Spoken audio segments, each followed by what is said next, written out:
Welcome back to the Passionpreneur Podcast. This is the show where every week we teach you how to make a living doing what you love, how to get paid for what you know, turn your expertise into content-based, passion-driven revenue streams. I am your host, Ryan C. Greene. You can follow me on all social media at RodG Speaks. If you're an entrepreneur, a leader in your field, a dreamer who needs help putting it all together, or simply aspire to be more in life than you have been, then this is the show for you.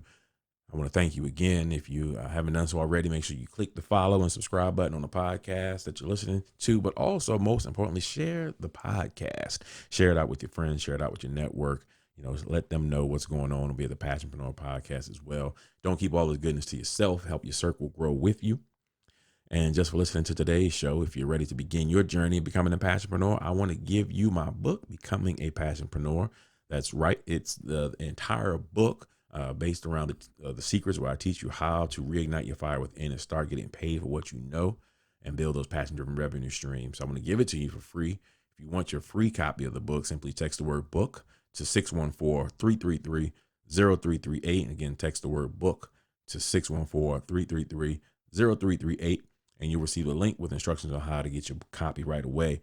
So today's show is not going to be very long. I've got some quick tips I want to give you all. Again, it's going to be some things that, as we've been going through this uncertain time, things that I just want to had on my heart that I wanted to share. And we'll get back to some guests on the show real soon. But just some things that I wanted to share. I mean, hey, it's my show. I can do some episodes when I want, right? So I'm going to share some things today that I think are going to be helpful. And today's show, we're just going to talk about top three reasons that leaders fail. 3 reasons that leaders fail. And especially in a time like this, it's important that if you are leading others, it's important that you are on top of things, that you are becoming the best leader that you can be, that you aren't positioning yourself and your team to fail. So I want to share some things that I think will be helpful to you as a leader, also helpful to your team. So I definitely want to get that to you. So first and foremost, we'll talk about the top 3 reasons leaders fail. Reason number 1 is that they're colorblind. And you might be saying, oh, Ryan, what does that mean? That they're colorblind? Well, let me tell you, there was a young man who I used to manage, I used to supervise at a company. And one day we were looking at some spreadsheets. He was real good on Excel. He was making some spreadsheets for me. And I was looking at the spreadsheets, and he had a lot of different colors in there. Things were coded by colors. And, and I was telling him, I was asking him a question rather about, the red or the green, words and what that meant and everything. And he looked at me. He just kind of looked at me, and then he looked at the screen, and then he just kind of paused. And I was a little confused at the time. Admittedly, I was confused. I didn't understand what was going on. And I asked him again, and then I pointed to the screen. I was like, hey, the red one's right here, the green one's right here. And then he paused, and he told me, he said, Ryan, I need to tell you, I'm colorblind. I can't necessarily see different colors and determine, differentiate them. And I was like, wow. I was shocked, and something like that was kind of, and I told him at the time, that was kind of cool to me. Colorblind. It's not something that you want to necessarily have, but it was kind of cool. So I was like, I understood that it was a lot for him to admit that, but I thought it was kind of cool. And I was like, this is cool in the fact that, now we have to find a new way to communicate. We have to find a way to overcome this obstacle and what we can do. But I translate that to leadership, because it really made me think about the fact that, how does that impact leaders? Because too often, poor communication stems from us making the assumptions that everyone sees things the same as we do. And, and I'm telling him, and you as a leader might be telling someone that you monitor, that you lead, how to do something, and you're not really being clear about making sure you both see things the same way. And as a leader, I'm just telling them, hey, I need this done, or, here's the information, sort through it in a certain way. But he didn't see the information the same way I did. So he wasn't fully equipped in order to be able to see what exactly I needed. So we assume people will just get it because it makes sense to us. So we don't take time to ask those questions. We don't take time to ask them, hey, do you get this? Do you understand what I'm saying? Are we on the same page? Do you see the problem the same way I see it? And if not, how can we discuss, what do you need from me in order to make sure that we can get on the same page?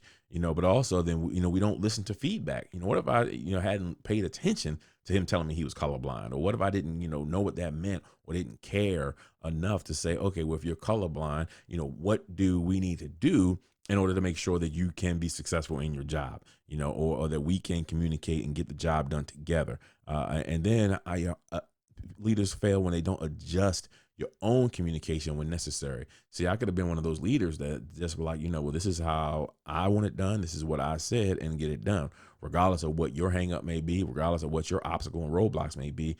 Do it how I want it done.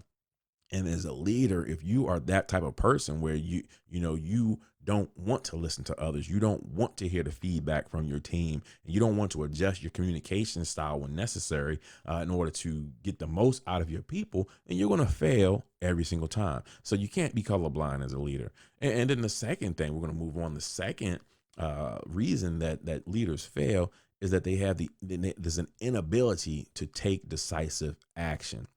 Is inability to take decisive action. As a leader, you are put in place because you are there to make decisions and actions that others either would be afraid of doing on their own or wouldn't do without you pushing them. So as a leader, it's important to take decisive action. Ask yourself, I'll ask you this question. When's the best time to buy a smoke detector for your home? Is it when you build the home or when the house is already on fire? And it may sound silly, but think about that in organizations. How often do organizations wait until the house burns down before they then try to turn around and install smoke detectors? And what I mean by that is that you can't wait till everything is hitting the fan. You can't wait till the walls are crumbling in to now decide you want to sit down with the team and figure out how to fix a problem when they've been trying to be your smoke detectors all along. They've been warning you about what's coming down the pipe. They've been trying to tell you, hey, here's some obstacles. They've been trying to tell you, here's the things that we need in order to be successful. Here's some things that we see, but you ignored them because you were the boss and, you were the leader. So what they said, it didn't matter. And so you heard the battery beeping, beep. You heard it going off every 60 seconds, beep, while you were in the middle of a meeting, and you heard the smoke detector alarm, beep, going off, letting you know the battery that there was something wrong, but you ignored it.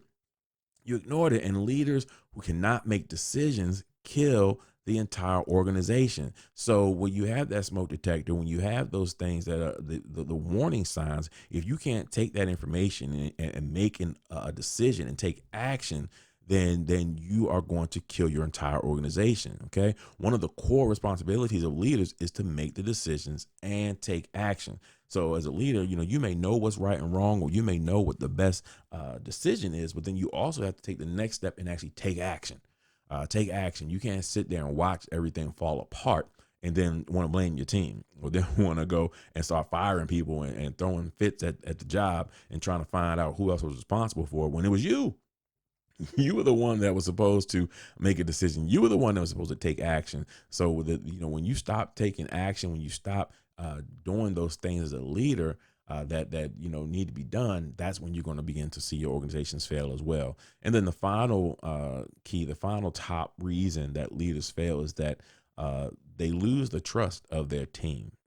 They lose the trust of their team. We understand in relationships how important trust is, just in personal relationships and love relationships. But in work relationships, it's the same thing. It doesn't change. A relationship is built upon trust. Okay. So, your team will forgive you for your mistakes as long as they trust you.